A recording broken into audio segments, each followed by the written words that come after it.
Hits कहानियाँ।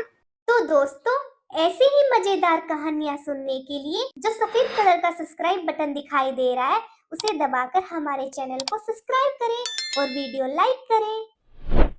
हरी और गीता की दो बेटियां थी, मीना और रीना। मीना पढ़ने में बहुत होशियार थी, लेकिन रीना टीवी की बड़ी शौकीन थी। वो एक छोटे से गांव में रहते थे। रीना बोली, मीना टीवी चलाओ, देख कोई ना कोई मूवी आ रही होगी। इस पर मीना ने कहा, दीदी आप टीवी में सिर्फ मूवी देखती रहती हो, इतना ध्यान अगर पढ़ने में लगाओगी तो कुछ बन जाओगी। मीना तू देखना, मैं एक दिन बॉम्बे जैसे बड़े शहर में जाऊंगी और एक दिन बहुत बड़ी हीरोइन बनूंगी। देखना मैं भी टीवी पर छा जाऊंगी। मीना बोली, दीदी ये शहर जाने की ख्वाब छोड़ दो, हमारे पापा बहुत गरीब है। एक परचून की दुकान से वो हमारे सपने पूरे नहीं कर सकते, बल्कि पढ़ लिख कर हमें उनके सपने पूरे करने होंगे।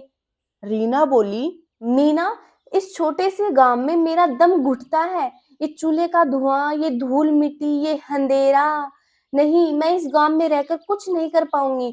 मुझे तो बॉम्बे जाना है और हीरोइन बनना है। रीना टीवी में फिल्म देखकर मुस्कुराती रहती थी। शहर की चकाचौंध से वह बहुत ज्यादा प्रभावित हो चुकी थी। उसने ठान लिया था कि वह एक दिन शहर जरूर जाएगी। हरी अपनी पत्नी से बोला, गीता, थोड़ी चिंता होने लगी है। बेटियां अब शानी होने लगी हैं, कुछ शादी का भी सोचना होगा। तो गीता ने कहा, अभी से इतनी चिंता क्यों करते हो? अभी तो वो दोनों पढ़ेगी, जब पढ़ लिख जाएंगी तो खुद ही उनके लिए अच्छे रिश्ते आ जाएंगे। रीना पूरे दिन टीवी देखती है, कुछ खाना पकाना भी सीख ले। मेरी प्यारी मम्मी, अगर आपकी रीना चूल्हे पे रोटियां बनाएगी तो वह धुएं से काली हो जाएगी, फिर आपकी बेटी फिल्मों में कैसे आएगी? तू तो फिल्मों के चक्कर में बावड़ी हो गई है। लगता है जल्द लड़का देखकर तेरा ब्याह करना होगा। हाँ, लेकिन रीना के दिमाग में तो कुछ और ही चल रहा था। अब मुझे इस गांव से शहर जाना ही होगा। मुझे स्टार बनना है तो, और वह तो शहर जाके ही होगा, नहीं तो मम्मी पापा किसी गंवार लड़के के साथ जल्द ही लपेट देंगे। एक दिन उसने देखा सब गहरी नींद में सो रहे हैं। उसने एक चिट्ठी लिखी, मम्मी पापा मुझे माफ करना, मैं शहर जाके स्टार बनना चाहती हूँ, जो इस गांव में नहीं हो सकता। मुझे ढूंढने की कोशिश मत करना। आपकी अलमारी से 20,000 रुपए लेकर जा रही हूँ। पहली फिल्म मिलते ही आपको लौटा दूंगी।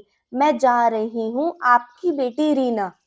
उसने अपना बैग पैक किया, अलमारी से 20,000 रुपए निकाले और बॉम्बे जाने के लिए घर से निकल गई।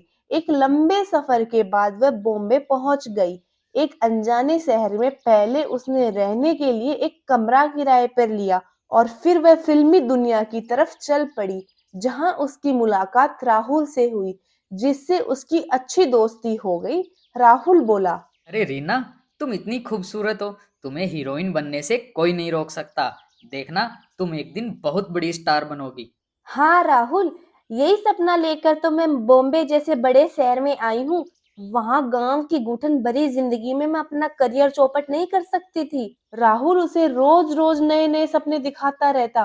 रीना के सारे पैसे खर्च हो चुके थे। वह सोचने लगी, अब मैं क्या करूंगी, मेरे तो सारे पैसे खर्च हो गए हैं। अपने खर्चे चलाने के लिए मुझे कोई जॉब करनी होगी।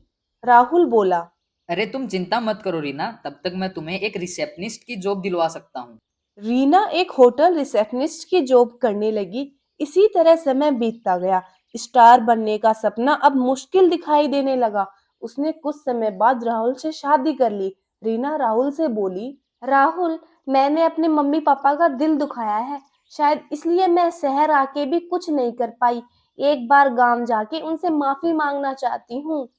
नहीं रीना, मुझे गांव पसंद नहीं है। मैं नहीं जाऊंगा। मैंने बहुत कोशिश की तुम्हें कोई मूवी सीरियल में ही काम मिल जाए, लेकिन सबने तुम्हें रिजेक्ट कर दिया। कोई बात नहीं राहुल, फिर भी गांव की जिंदगी से अच्छी जिंदगी तो यही है। हरी ने कर्ज लेकर मीना को पढ़ाया।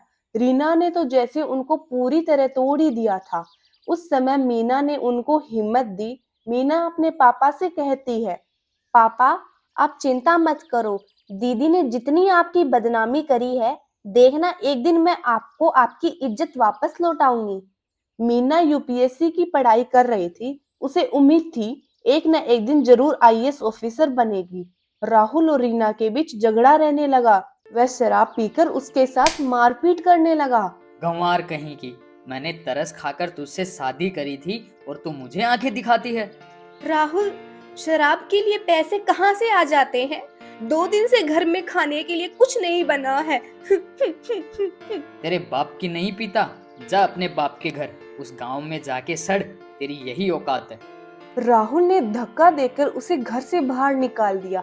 अब रीना कहाँ जाए? शहर आने की तलब ने उसकी जिंदगी बर्बाद कर दी। वह रोने लगी। मीना ने कहा, पापा मम्मी जल्दी बाहर आओ, देखो मैंने यूपीएससी की परीक्षा पास कर ली है, अब मैं आईएएस ऑफिसर बन जाऊंगी।